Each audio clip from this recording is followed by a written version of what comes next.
kalau dia kahwin awal, jadi dia akan jadi curang tu disebabkan dia rasa tak dapat rasa nikmat bujang lama. Ya, nikmat bujang. Tapi ada orang yang terasa nikmat bujang lama sampai tak nak kahwin. I see. Berbeza pula. Jadi sebenarnya isu dia bukan tentang kahwin awal atau kahwin lambat. Ya. Tapi pada saya adalah memahami tanggungjawab dan juga beban. Bukan beban, amanah yang dipikul bila kita menjadi seorang suami dan isteri. So bila kita, sebab tu sebenarnya bila nak kahwin ni, kita kena faham kahwin ni bukan satu benda yang main-main. Kahwin bukan satu benda yang hanya bergantung kepada emosi semata-mata. Kan? Apa maksud bila bergantung pada emosi semata-mata? Tengah sayang dia buatlah tanggungjawab. Tengah tak sayang tak buat tanggungjawab. Sedangkan dalam Islam bila kita kahwin, tanggungjawab tetap berjalan. Ada emosi ke tak ada emosi ke tetap berjalan. Betul. Kan? Taat contoh kita sayang ke kita tak sayang kat suami, taat tetap kena taat selagi masih isteri. Kan, sebab tanggungjawab tidak diukur dengan emosi. Ya. Setuju. Sebab itu benda yang paling besar dalam rumah tangga ni adalah tanggungjawab. Sebenarnya benda yang paling besar adalah tanggungjawab. Cuma tanggungjawab tanpa emosi dia akan jadi ibarat mi segera tanpa perencah.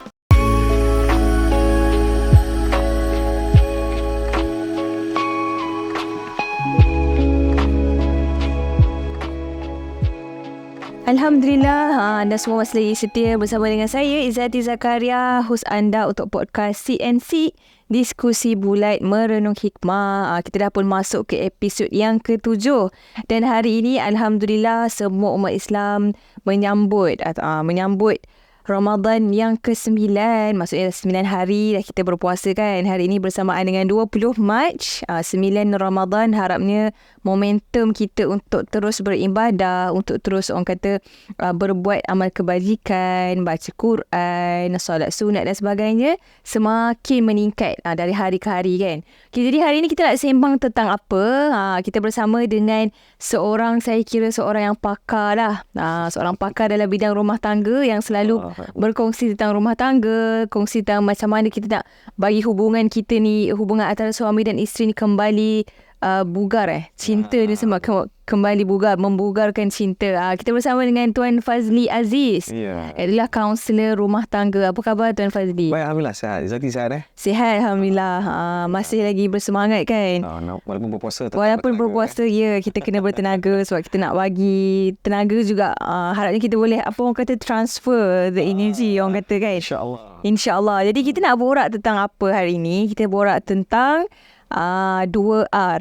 Apa tu 2R? Rejuvinasi rumah tangga. Sebab kita dah bersama dengan pakar rumah tangga ni, jadi baiklah kita bersembang tentang rumah tangga kan. Kita nak kaitkan bagaimana Ramadan ini boleh orang kata rejuvenate. Bahasa Inggeris rejuvenate, bahasa Melayu rejuvinasi rumah tangga. Macam kita nak orang kata nak mengeratkan kembali hubungan antara suami dan juga isteri. Kita nak ambil peluang bulan Ramadan dan juga Syawal yang mendatang ni untuk memperbaiki hubungan antara suami isteri. Sebab ialah kan Fazli, saya panggil Fazli ya. Boleh, no problem.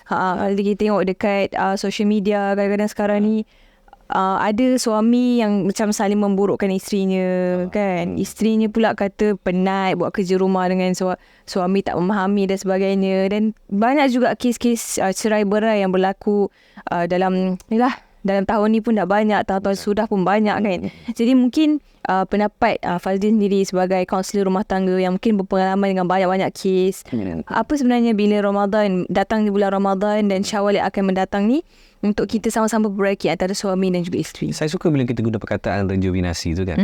Ataupun kalau kita nak memudahkan lagi perkataannya, meremajakan. Meremajakan. Biasa rejuvenasi ni kita sebut pada kulit, betul tak? Tengok saya jaga kulit tau. Tu dia. Bila sebut meremajakan, maknanya kalau kita tengok balik hubungan kita pun sebenarnya suami isteri ni, kalau kita ambil lah rumah tangga yang pernah bercerai ke, yang dalam konflik ke, cuba tengok balik di awal perkahwinan. Kebiasaan rumah tangga macam ni sebenarnya adalah rumah tangga yang sebenarnya sangat indah, sangat best, sangat seronok, sangat menyintai antara satu sama lain. Sebab tu kahwin. Kalau daripada awal tak bercinta, kalau daripada awal tak menikmati rumah tangga, kalau daripada awal kita tak yakin dia adalah pasangan yang terbaik untuk kita, maka kita takkan kahwin dengan dia. Ya, betul. Kan? Tapi isu dia adalah kenapa dulu orang kata Bahagia. bahagia. Tapi kenapa sekarang ni jadi macam-macam isu dan sebagainya? Makin renggang, banyak pula. Sebab tu bila kita nak rejuvenate, bermakna kita nak mengembalikan keremajaan. Gitu. Kita nak rasa balik seronok tu macam awal-awal dulu. Kita nak rasa perasaan tu terbugar, kata bugar. Ya, bugar. Bugar balik seperti di awal-awal dulu. Dan sebab itu bila orang tanya saya lah, kalau cakap pasal topik Ramadan, saya nak cakap tentang apa? Saya nak cakap meremajakan kembali hubungan pada waktu Ramadan. Kenapa spesifik Ramadan kan? Apa specialnya Ramadan ni? Apa specialnya? Pertama, Ramadan bulan syaitan ingkar lah. Ya, tak banyak godaan. Hasutannya kurang. Hasutannya kurang. Jadi di sini sebenarnya satu Ramadan ni satu bulan yang sangat tenang tau. Kenapa bulan yang sangat tenang? Pertama, dalam bulan ini kita sebenarnya bersemangat untuk buat ibadah, bersemangat untuk buat kebaikan. Maknanya jiwa kita tu diikat dengan rasa bertuhan yang tinggi. Okay. So bila kita diikat dengan rasa bertuhan, rasa nak buat ibadah yang tinggi ni, sebenarnya jiwa kita lebih tenang. Rasa nak buat baik. Lebih tenang. Jadi dengan keadaan inilah sebenarnya adalah sangat sesuai untuk kita berbincang isu-isu konflik-konflik rumah tangga yang tak selesai dengan pasangan. Berbanding kalau kita nak bincang dalam keadaan kita tengah serabut kerja, kita tengah serabut dengan dengan projek lah apa semua kan, dengan perasaan tak puas hati itu terlalu banyak. Tapi dengan jiwa yang tenang dalam keadaan kita nak beribadah ni, inilah lebih baik. Sebab tu kalau contoh salah satu cara nak remajakan kembali rumah tangga ni adalah kita memperbetulkan niat. Bukan kahwin kerana pasangan, tapi kahwin kerana Allah. Kenapa kahwin kerana Allah ni mengubah banyak persepsi? Ramai yang tak faham mungkin sebenarnya kerana Allah tu. Bila kita kahwin kerana Allah, kita mengharap redha Allah. Bermakna kita bersedia menerima kekurangan pasangan. Sebab kalau kita kahwin kerana pasangan, kita mengharapkan kesempurnaan pasangan tu. Bila pasangan buat benda kita suka, kita okey. Bila dia buat benda yang kita tak suka, kita tak okey. Tapi bila kita mengharap redha Allah, dia buat yang tak okey pun kita masih lagi boleh sabar. Kita masih boleh tahan. Kita masih lagi boleh memaafkan. Kenapa? Kita tahu dia tak sempurna. I kahwin dengan you pun bukan kerana you. Ada contoh kan. Tapi kerana I nak Allah redha akan kita. Jadi contoh, you buat salah, I boleh memaafkan kerana Allah memang suruh kita ni memaafkan. Nampak tak? Maknanya padahal benda tu nampak macam kecil, tapi impact dia sangat besar. So sama juga. Pertama dalam bulan Ramadan ni adalah kita akan lebih tenang. Kenapa? Kerana kita mengharapkan redha Allah. Jadi maka kita akan mudah ikut apa yang Allah suruh. Dan kita akan mudah untuk mana kita tak akan berkira-kira sangat dengan pasangan. Sebenarnya lah. Tapi kalau bila Ramadan ni kita pun ibadah pun tak jaga, apa semua tak jaga, maka tak jadi juga. Itu satu. Dalam bulan Ramadan ni, kenapa bulan Ramadan ni bulan sesuai untuk kita melakukan perbincangan-perbincangan? Kerana aktiviti dalam bulan Ramadan ni juga sebenarnya adalah aktiviti yang sebenarnya boleh mengeratkan hubungan. Contoh, kita buka puasa, makan sama-sama, masak sama-sama. Kalau masak lah, kalau maknanya ada waktu ibadah sama-sama. Kebersamaan ni penting dalam rumah tangga. Kenapa saya kata kebersamaan penting? Saya perasan tak, yang kes-kes curang-curang tu kan, curang di pejabat. Kenapa di pejabat? Sebab tak ada dengan isteri tak ada pemantau. Sebab banyak di pejabat tu banyak aktiviti dengan kawan tu. Faham. Betul. So sebenarnya sebab saya kata Ramadan adalah bulan untuk mengeratkan kembali hubungan. Kerana apa? Kita akan banyak aktiviti bersama. Jadi sebab tu ambil peluang. Kalau boleh berbuka, jangan buka seorang-seorang. Duduk bersama dengan keluarga, buka bersama isteri, buka bersama dengan suami. Kan kalau boleh masak, ajaklah masak sekali.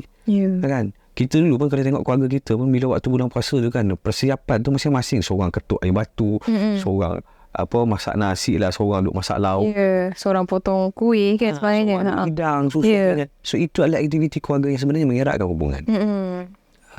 Dan banyak lagi sebenarnya kalau kita nak bincang lah. Kerana bulan Ramadan ni, yang ketiga adalah bulan Ramadan ni adalah bulan yang mendidik emosi. Sebab apa saya kata bulan mendidik emosi? Dalam satu hadis yang disebut as-siyamu junnah kan. Puasa ni adalah perisai. Betul. Perisai. Dan dalam hadis terpanjang lah, dan cerita tentang kalau kita rasa nak marah, sebut ini ini shaim. Aku ni sedang berpuasa. Ini shaim.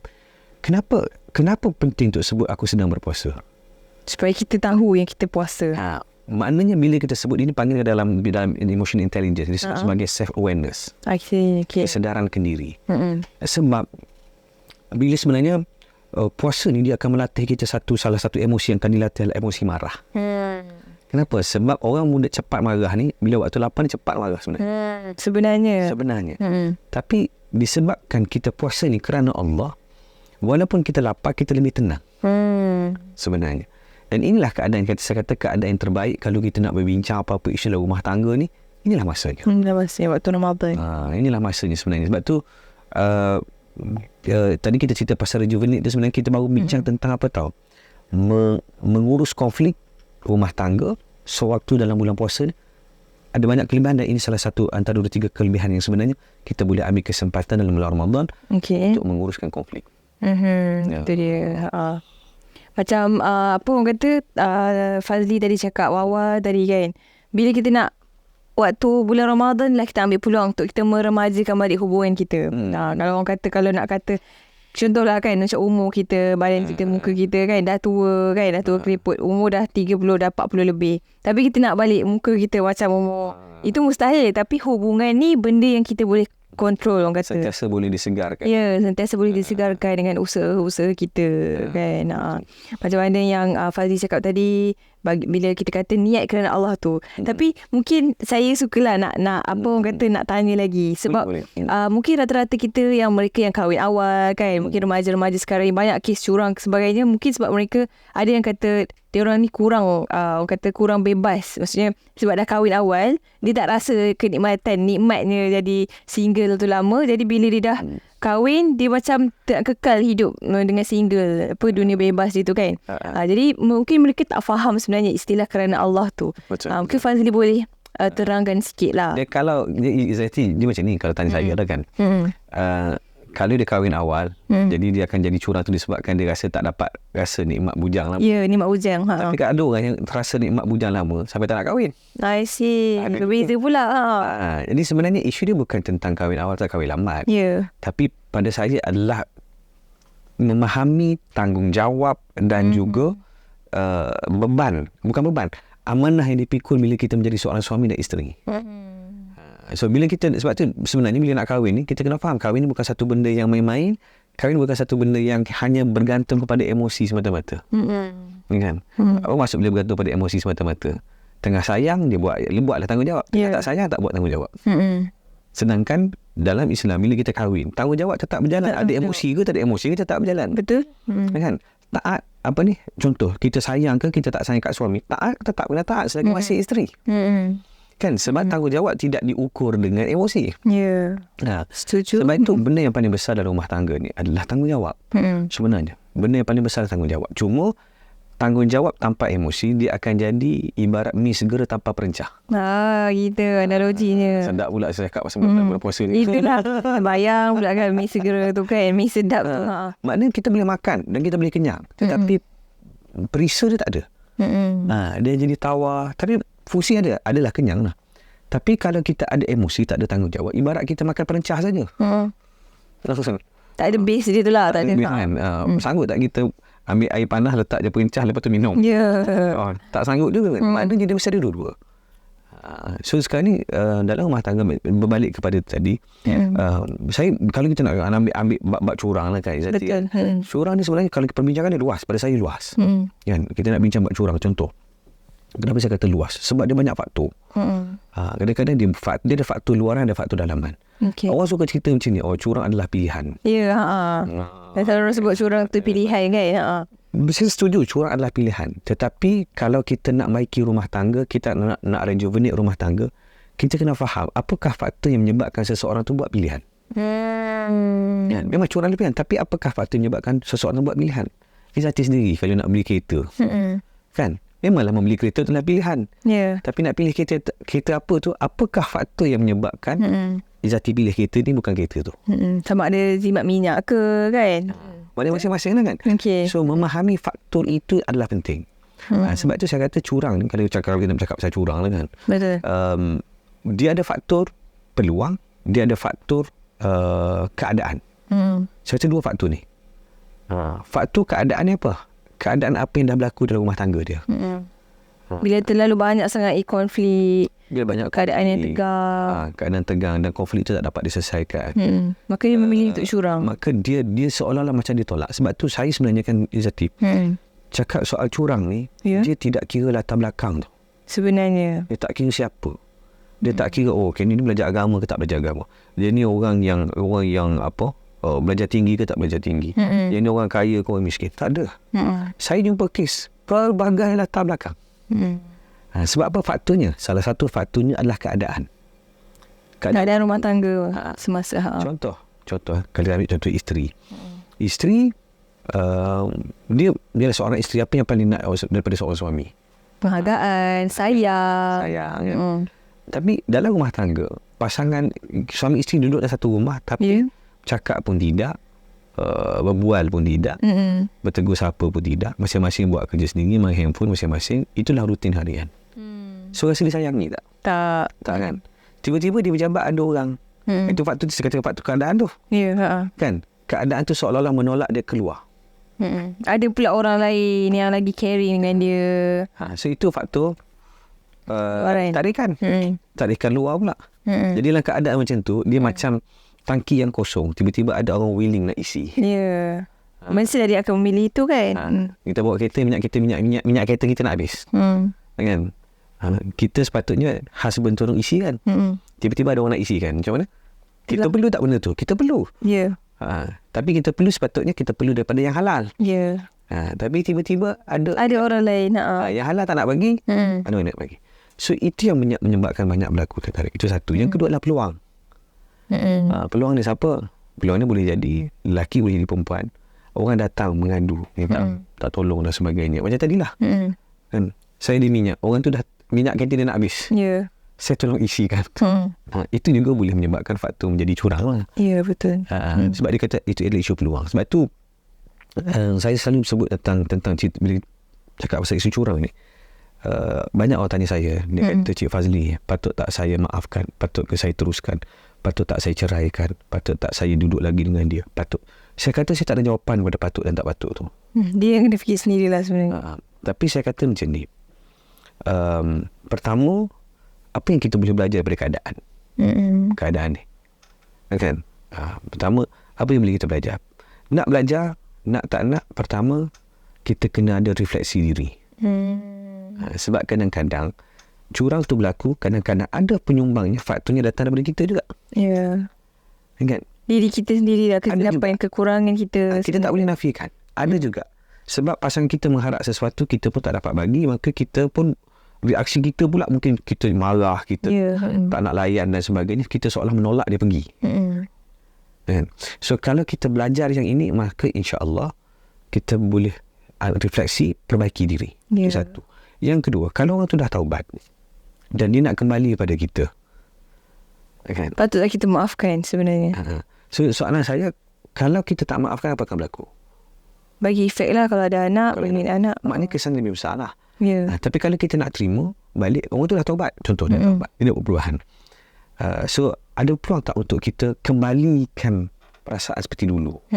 Meremajakan orang kata. Meremajakan balik. Pada saya, ada kemungkinan boleh, ada kemungkinan tak boleh. Kena tengok kepada spesifik isu.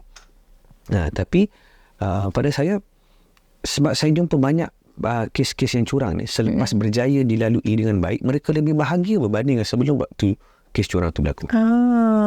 Sebenarnya banyak yang macam tu. Sebab apa? Sebab masing-masing belajar dari kesilapan. Sebab kadang-kadang bukan mereka sengaja, kadang-kadang bukan. Sebab macam saya kata, dia faktor peluang. Faktor situasi dan keadaan tu peluang dia berlaku kan.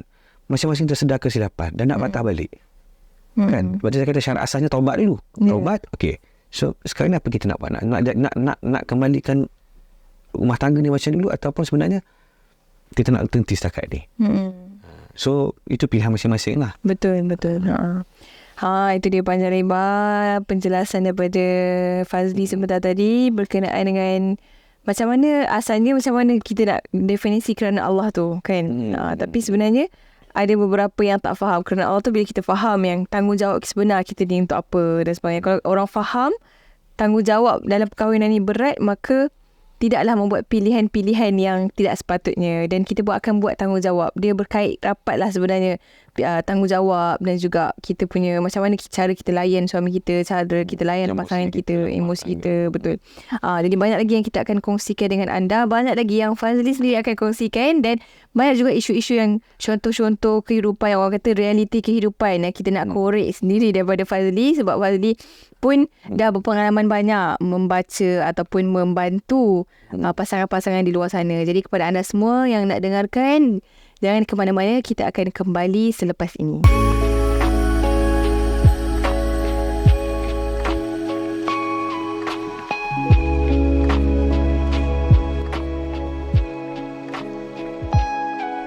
Alhamdulillah, terima kasih buat anda semua yang setia mendengarkan saya berceloteh hari ini, dan juga kita ada Tuan Fazli Aziz, kaunselor rumah tangga. Kita berbincang tentang 2R tadi, rejuvenasi rumah tangga. Kalau siapa yang dah dengarkan kita di round yang pertama tadi, kita berbincangkan tentang, tadi ada dikupaskan oleh Fazli sendiri tentang apa itu makna kerana Allah, apa yang kita perlu faham di sebalik makna berkahwin kerana Allah tu. Dan kalau kita faham benda tu, kita faham betapa besarnya tanggungjawab kita dalam perkahwinan, maka kita akan tahu apa yang kita kena buat sebenarnya. Tadi, dan banyak juga yang Fazli kongsikan sebenarnya apa sebab-sebab, 3 sebab tadi kan. Kenapa Ramadan ni adalah bulan yang paling, orang kata, paling sesuai lah untuk rumah tangga kita ni. Mungkin ada yang rasa rumah tangga sekarang sedang goyah, ada yang rasa macam makin tak faham pasangan kita, ada yang rasa macam susah sangat nak berkomunikasi dengan pasangan kita. Maka jadikanlah Ramadan ini bulan yang sesuai, masa yang sesuai untuk anda semua kembali pulihkan, orang kata remajakan balik kan hubungan tu.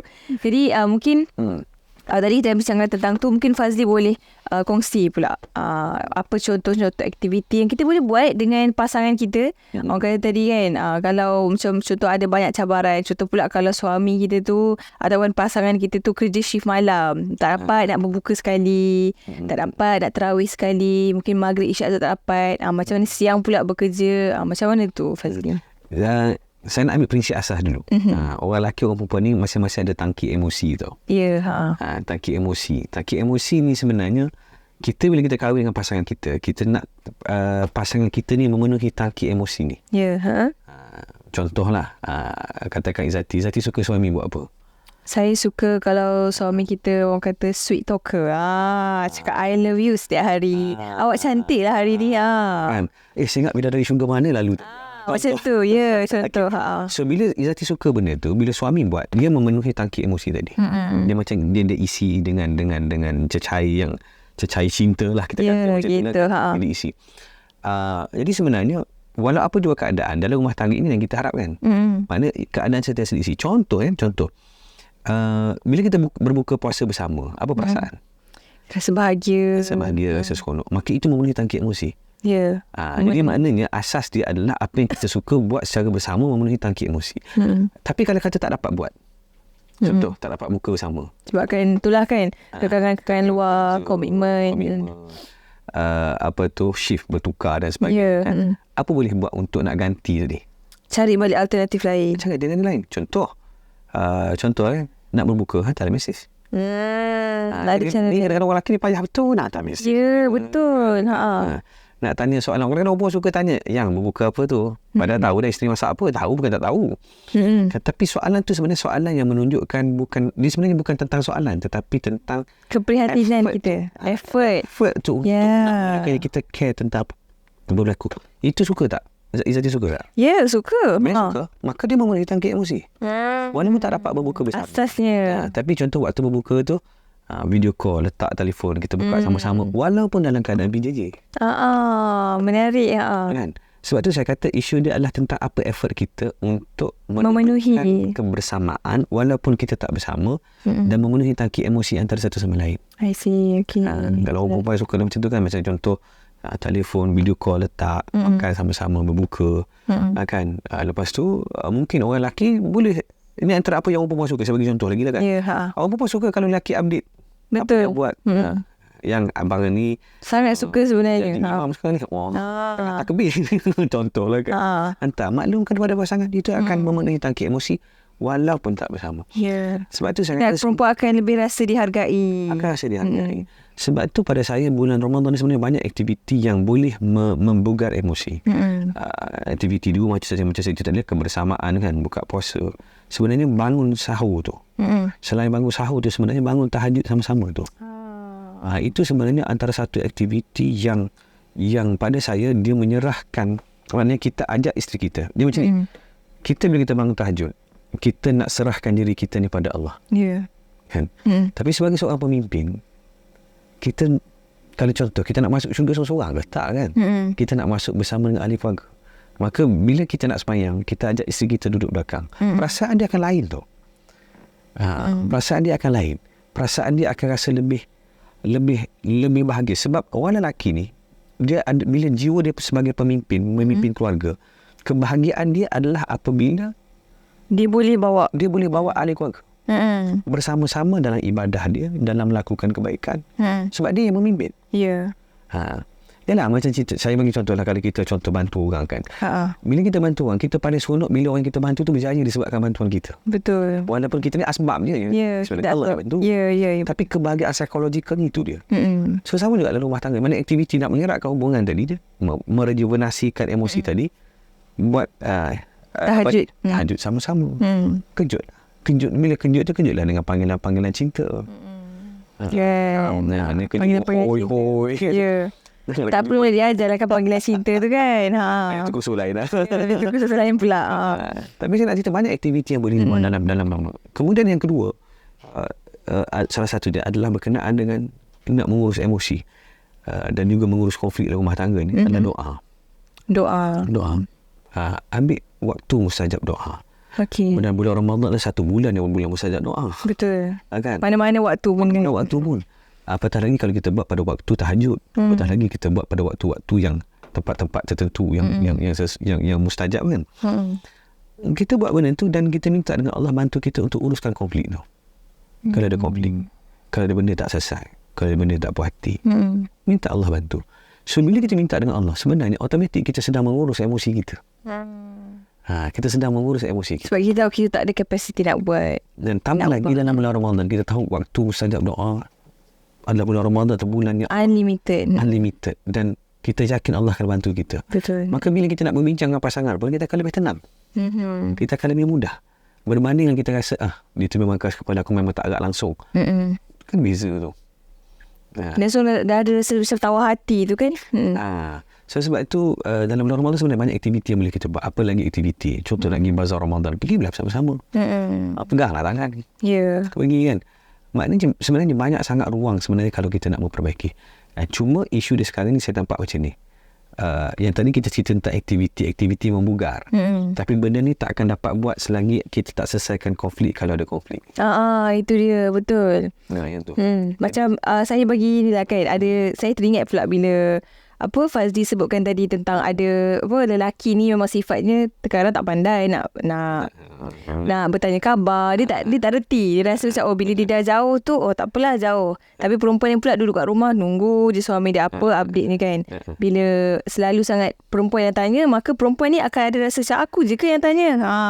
Lelaki aku ni tak nak tanya, tak rasa apa-apa ke, macam tu. Jadi mungkin kalau ikut pengalaman yang macam kawan-kawan yang ada bercerita dengan saya, dia adalah kata macam bila dah selalu sangat benda tu berlaku dan dah selalu sangat orang kata confront tapi kerap berlaku, jadi dia isteri ni dia rasa macam tawar hati dah. Dia rasa macam tak apalah, suami aku memang macam ni. Tu macam mana tu pula? Macam nak kata sifat lelaki tu sendiri yang natural je macam tu ke, ataupun tak tahulah kan. Dan inilah muncul sebenarnya konflik.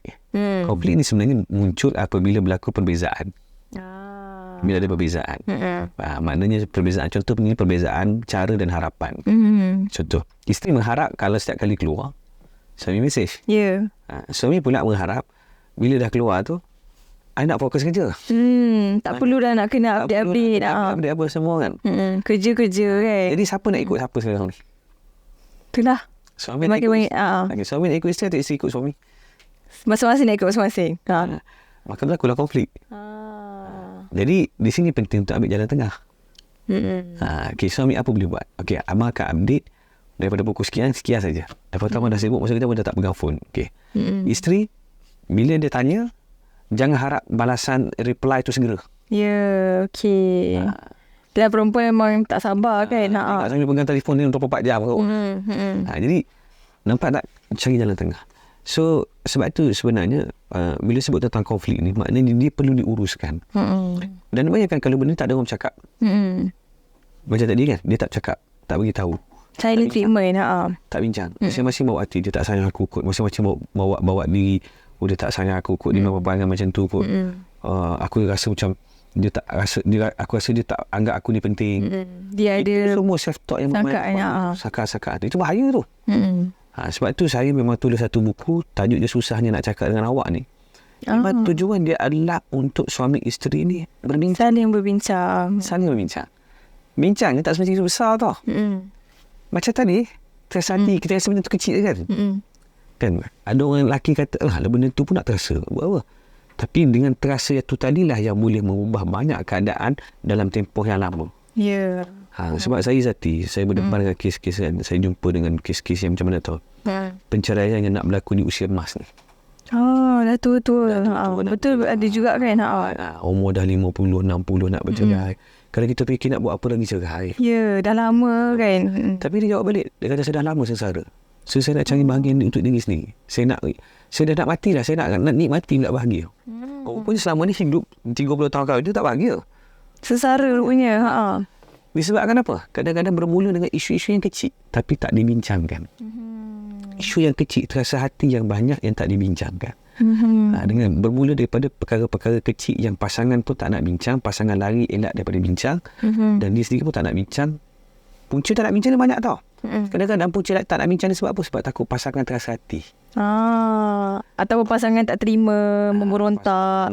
Ada juga sebenarnya. Ada. Lagi menakutkan, takut pasangan melenting, terasa hati, melenting, marah dan sebagainya. Jadi bergaduh, jadi sampai betul lagi pengesah. Betul.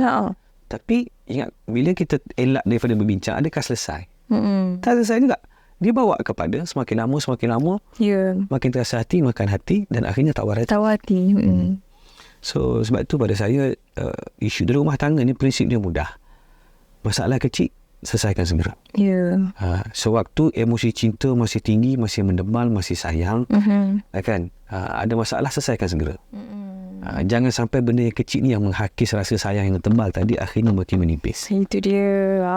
Jangan sampai benda yang kecil-kecil ni, orang kata kita jangan remehkan benda yang kecil. Betul lah, macam ada satu hadis Nabi juga kan. Jangan remehkan benda-benda yang kecil. Benda-benda yang kecil ni juga termasuk dalam rumah tangga kan. Orang kata applicable juga untuk rumah tangga. Tapi saya sebenarnya tertarik bila Fazli tadi sebutkan kita, kalau kita tak nak berbincang, sampai bila kita nak bincang? Takkanlah kita nak biarkan. Tapi sebenarnya ada juga yang kata kalau kita dah start berbincang, reaksi pasangan tu pula yang berbeza. Ada yang macam kalau suami jenis yang sabar, yang tenang, mungkin boleh selesai masalah tu. Tapi kalau suami yang jenis yang baran, bila kita cakap sikit, dia pun nak naik suara, kita pun nak naik suara, sampai sudah isunya makin besar. Dan soalan yang saya nak tanya dekat Fazli tu adalah macam mana kita nak kata, orang kata bila seorang isteri ni kan, katakanlah isteri ni asyik mengalah dengan suami yang bersifat baran, yang kata suaminya asyik meninggi suara, macam mana sebenarnya? Tapi kita nak dengar jawapan daripada Fazli kan. Saya yakin mungkin ada juga para pendengar, para penonton di luar sana yang ada berpengalaman dengan sama ada mungkin suami ataupun isteri yang orang kata cepat melenting. Sekejap cakap sikit melenting, cakap sikit melenting. Mungkin anda semua kalau nak tahu, kita akan kembali untuk dengarkan jawapan daripada Tuan Fazli kita. Jangan ke mana-mana, kita akan kembali selepas ini.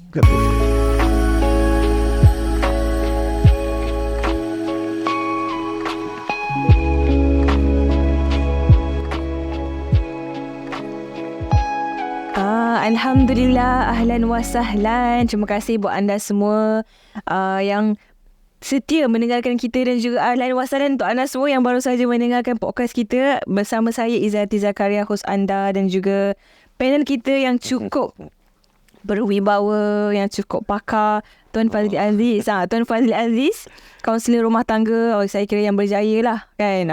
Dah banyak ada isu-isu yang diselesaikan, banyak sangat kes yang berpengalaman membaca dan juga membantu pasangan suami isteri, pasangan rumah tangga kan. Itu dia, orang kata kebolehan yang diberikan oleh Allah kepada Encik Fazli kan. Allah. Jadi mungkin tadi kita dah sembang tentang bagaimana untuk kita meremajakan kembali hubungan rumah tangga sesama suami isteri, dan juga Tuan Fazli tadi ada kongsikan aktiviti-aktiviti yang boleh dilakukan ketika bulan Ramadan ni. Ambil peluang bulan Ramadan nanti untuk kita lakukan bersama-sama. Dan ada juga orang kata realistically talking, orang kata kan, secara realitinya Tuan Fazli juga berkongsikan tentang bila adanya penceraian di usia emas. Penceraian di usia emas disebabkan rasa tawar hati yang sebenarnya kecil, tapi lama-lama dia menebal sampailah ambil keputusan untuk bercerai di hujung-hujung usia. Orang kata dah tua-tua, kita nampak kan, ada juga yang kita tengok dah tua-tua baru nak bercerai. Padahal kenapalah selama ni okey je, rupanya katanya sengsara kan. Bagaimana, itulah saya nak tanya pula dengan Fazli. Sebab kalau macam kita tengok kan, sebenarnya macam yang Fazli cakap tadi, kita kena tangani konflik yang kita hadapi tu dengan berbincang. Betul. Tapi kadang-kadang ada isteri ni, dia kata dia dah berbincang, dah cuba nak berbincang, tapi dia berhadapan dengan seorang suami yang orang kata baran, yang orang kata dia rasa macam aku je lah yang betul, yang dia rasa macam kau isteri kena dengar je cakap aku, tak kisahlah aku yang salah ke betul ke. Adalah yang saya juga pernah, orang kata, pernah baca, pernah tengok sendiri keadaan yang sebegitu. Jadi mungkin Fazli boleh kongsikan macam mana isteri ni tak tahu hati kalau dah pasangannya macam tu.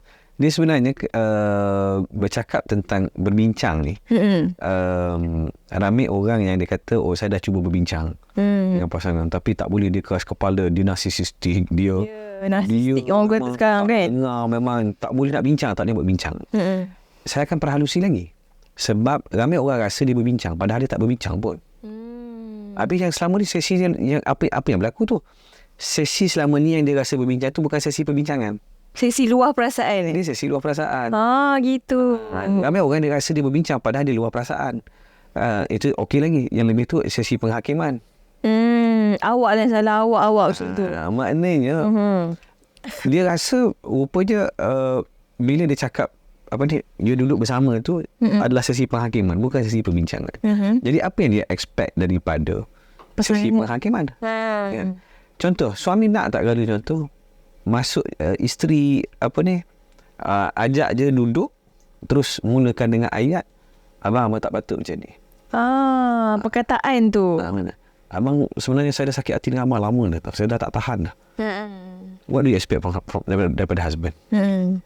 So sedangkan bila kita sebut tentang sesi perbincangan ni adalah kita mencari solusi, bukan nak menentukan siapa betul siapa salah. Betul.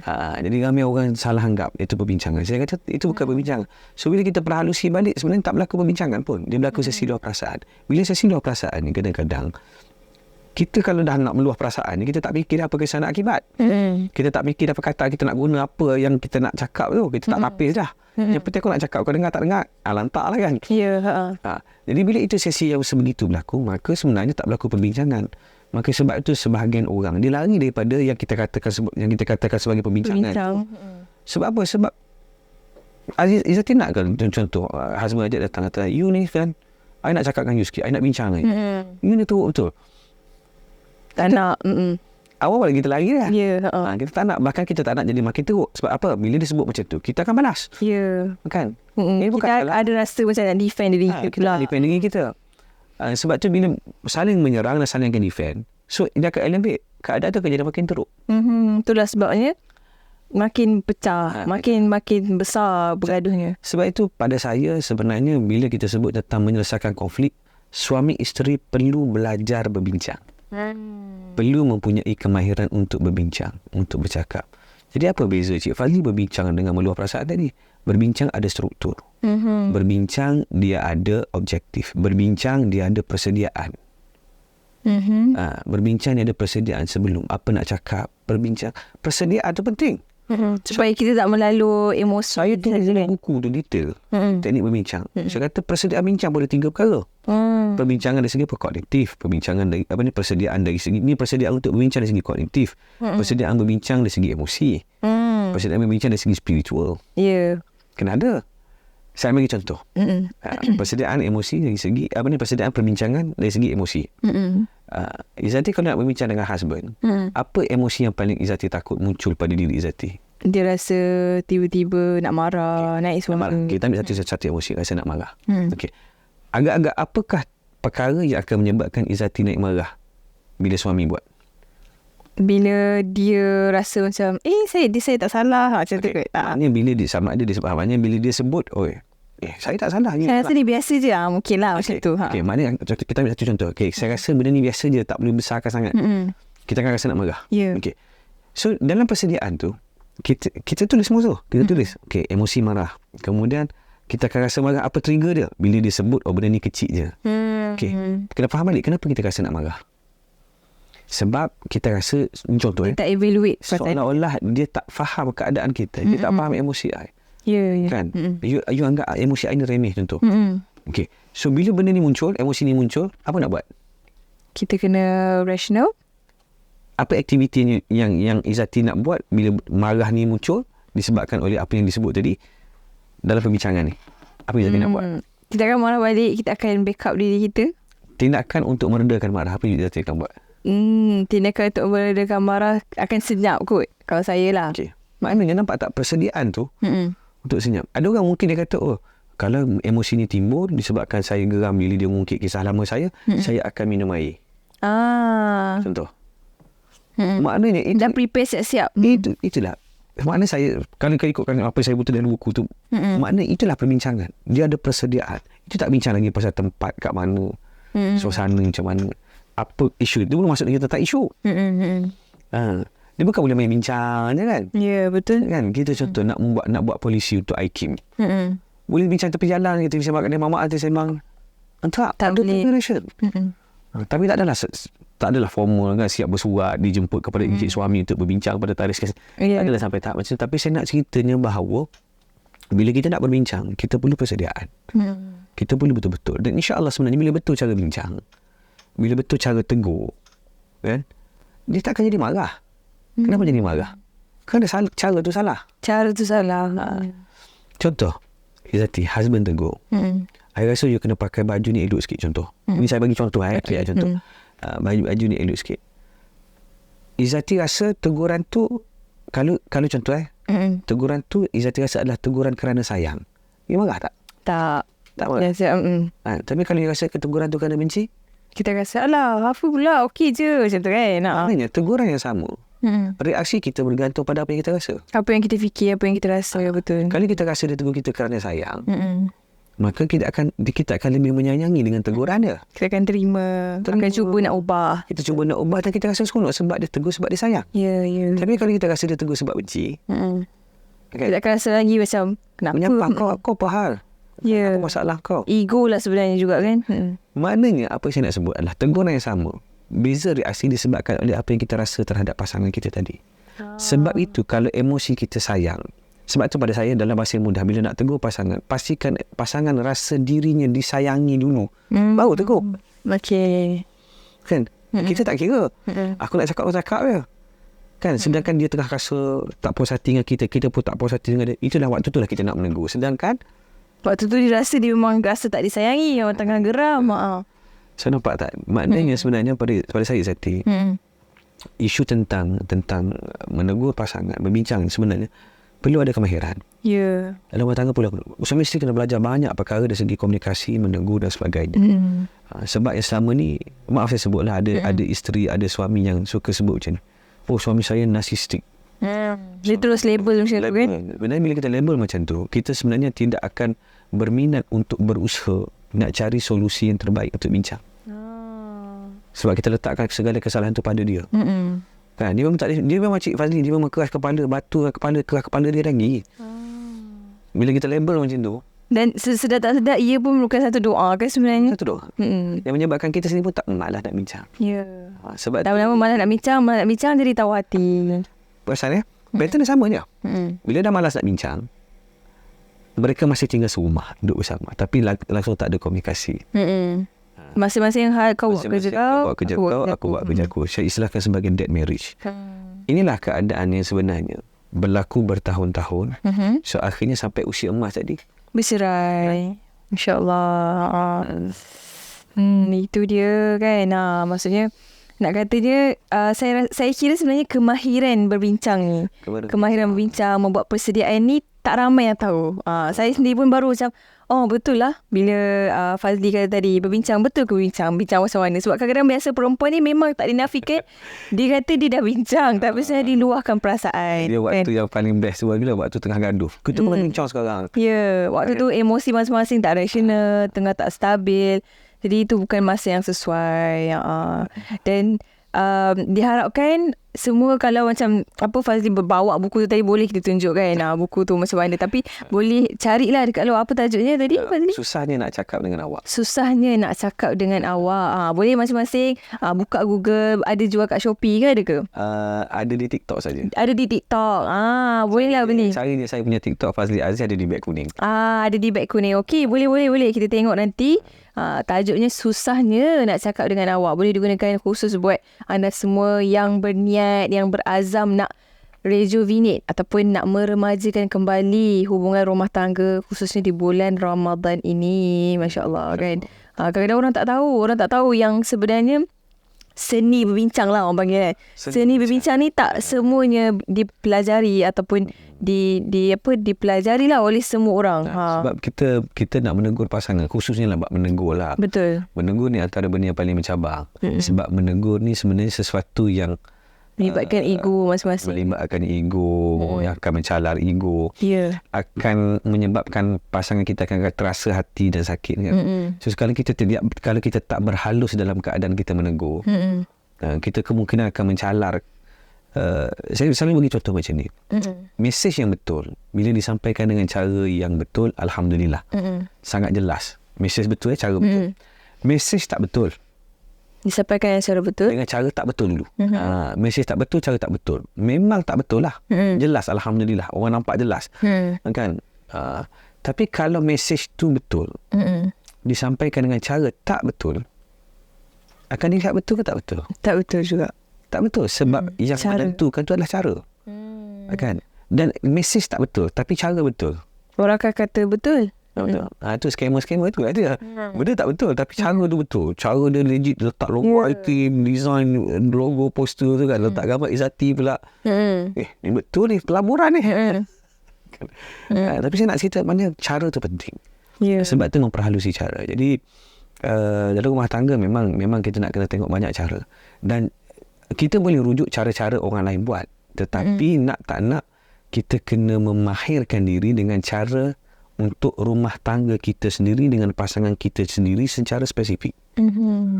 Sebab kita dengan pasangan kita tak sama dengan orang lain dengan pasangan dia, tak sama.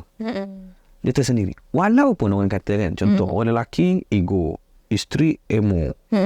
Orang lelaki, orang perempuan emosi banyak, orang lelaki ego banyak. Saya jumpa pasangan terbalik. Kan? Isteri ego, lelaki dia emosi. Lelaki lebih emosi.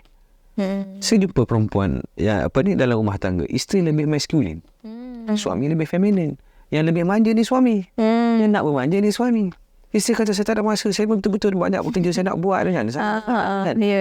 You ni apa manja sangat. Jadi sebab itu bila nak mencari solusi dalam rumah tangga, kita nak memperbaiki rumah tangga, nak rejuvenasi dalam rumah tangga, kita sendiri kena sedar keadaan sebenar dan kita kena tahu cara spesifik untuk rumah tangga kita. Bukan kita ambil daripada cara orang lain. Bukan kita orang kata not one size fit all lah. Bahasa Inggeris ni kan. Gitu. Bahasa Kelantan. Okey. Jadi mungkin yang terakhir lah, kita kata yang terakhir, kita dah pun masa dah mencemburui kita. Yang terakhir mungkin Fazli boleh kongsikan orang kata bagi semangat lah kepada pasangan suami isteri di luar sana untuk kita sama-sama ambil peluang di bulan Ramadan yang muda ni. Macam mana tu? Bila kita dah berusaha yang terbaik dalam rumah tangga, percayalah kesemuanya adalah susunan Allah Subhanahu Wa Taala. Bila kita dah buat yang terbaik, tiba-tiba Allah uji rumah tangga kita.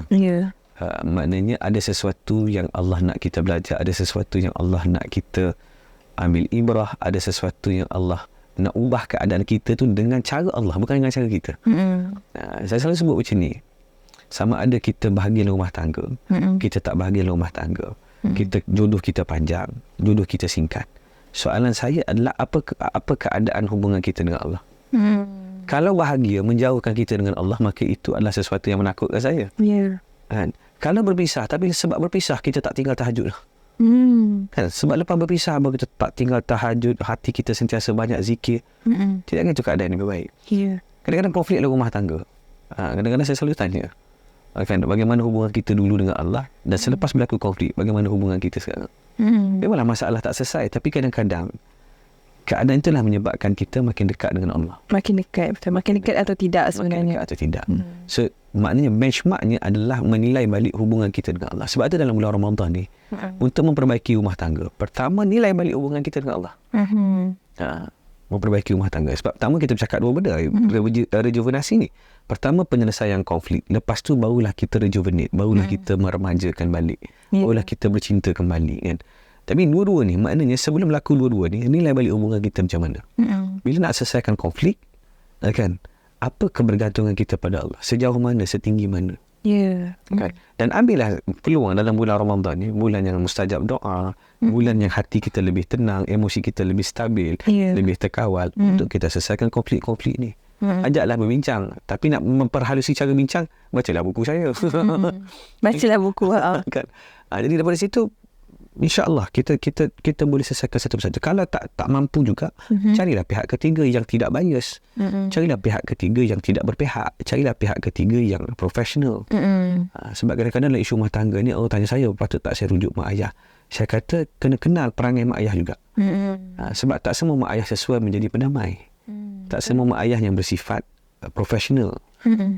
Bahkan setengah-setengah mak ayah, dia punya cara bias dia tu, berpihak dia tu pada anak dia saja, batu api, kan. Malah lagi mengeruhkan keadaan. Bahkan memburukkan lagi keadaan. Jadi saya kata, cari orang yang ketiga. Okey, tolak selesaikan konflik. Lepas tu, pergilah kepada rejuvenasi. Rejuvenasi, buatlah aktiviti-aktiviti yang membugarkan balik emosi cinta dalam rumah tangga, yang membahagiakan, yang menyegarkan kembali rasa kebersamaan dalam rumah tangga. Sebab kita ni kalau boleh, yalah, hidup kita sekejap je. Kita bukan nak masuk syurga seorang-seorang. Kita nak sekeluarga ke jannah. Allah. Itu dia, kita nak sama-sama bersama keluarga kita ke jannah, kan. Betul-betul. Yang paling penting sekali sebagai orang Islam, dia punya, orang kata, basic dia ataupun fundamental dia adalah hubungan kita dengan Allah. Apa-apa yang kita buat, semua ni hubungan kita dengan Allah. Macam mana hubungan kita dengan Allah, kebergantungan kita kepada Allah tu macam mana. Jadi di bulan Ramadan yang mulia inilah masa yang sesuai untuk kita sama-sama gunakan. Kalau kata ada masalah, cerita dengan Allah, doa banyak-banyak. Doa ni waktu bulan Ramadan ni mustajab dan unlimited. Unlimited masa dia, tak ada masa-masa yang tertentu. Unlimited doa kita, insya-Allah akan dimakbulkan. Jadi semoga perkongsian ataupun diskusi kita, saya kira cukup banyak sebenarnya. Diskusi kita cukup, orang kata, fruitful. Fruitful discussion. Berbuah-buah. Dan insya-Allah kita mengharapkan lebih banyak lagi perkongsian daripada Tuan Fazli Aziz. InsyaAllah nanti kita akan jemput lagi, kan, untuk kita bincangkan lagi tentang isu rumah tangga. Sebab orang kata isu rumah tangga ni benda yang orang kata evergreen, kan, isu-isunya. Dan juga kita memang kena selalu berbincang, kena selalu, orang kata, discusskan tentang topik ini. Sebab biasalah, manusia kan mudah lupa. Kadang-kadang lupa apa yang dibincangkan, apa yang dicakapkan. Jadi insyaAllah buat anda semua, saya doakan, dan juga untuk saya juga sendiri, semoga kita sama-sama dapat ambil hikmah, dapat merenung hikmah yang dikongsikan oleh Tuan Fazli Aziz, kita kaunselor rumah tangga. Jadi kepada anda semua, saya harapkan yang mana mungkin sedang berhadapan dengan konflik rumah tangga, semoga Allah memudahkan urusan kalian semualah, insya-Allah. Dan semoga kita sama-sama jadikan Ramadan ini bulan untuk kita perbaiki hubungan kita dengan Allah dan juga perbaiki hubungan kita dengan pasangan kita, insya-Allah. Bertemu lagi kita di episod yang akan datang dengan tajuk yang berbeza, panel yang berbeza. Kalau nak tahu, teruskan mendengar podcast Sit and Seek, diskusi bulat merenung hikmah, setiap hari Rabu jam 1 tengah hari di YouTube, di Facebook page dan juga di Spotify. Bye-bye. Assalamualaikum. Bye.